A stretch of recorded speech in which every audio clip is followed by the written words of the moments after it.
Hello mga ka-sunrise! Ngayong araw pag-usapan natin kung paano lulutuin ang malfouf. Dalawang klase po ang ginagamit sa pagbabalot ng malfouf. Una, ito ay binabalot sa krum or repolyo kung tawagin sa atin.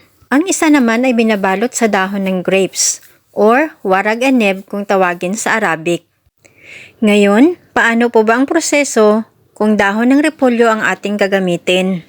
Ang repolyo ay binabalot sa plastic or cling wrap at ilagay sa freezer. Hayaan ito ng overnight para kinabukasan ito ay lalambot. Ito ay ginagawa para hindi mapunit ang ating mga dahon.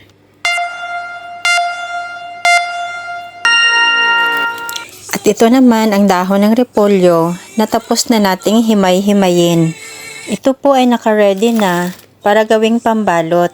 At kung time na nagagamitin na natin siya, ilabas lang natin sa freezer ng mga 1 oras at paghiwa-hiwalayin upang siya ay maging malambot bago gawing pambalot.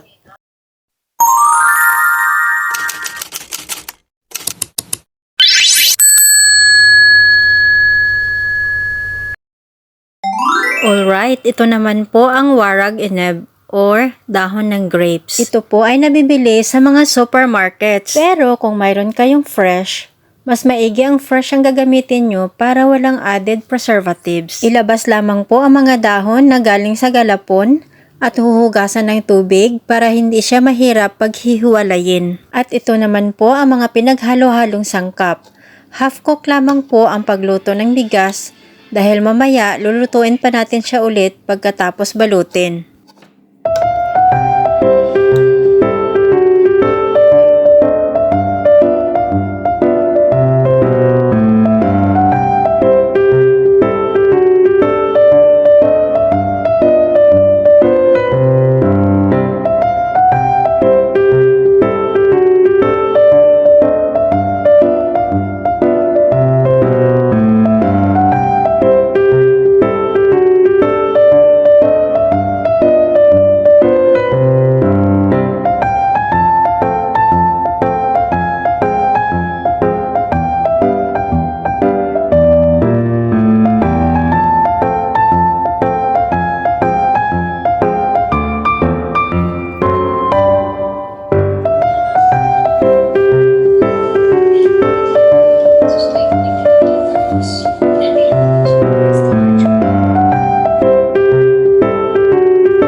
Guys, bago ilagay ang malfouf sa kaldero, lagyan muna natin ng sapin sa ilalim ng hiniwa-hiwang carrots at saka patatas para po hindi siya madaling masunog.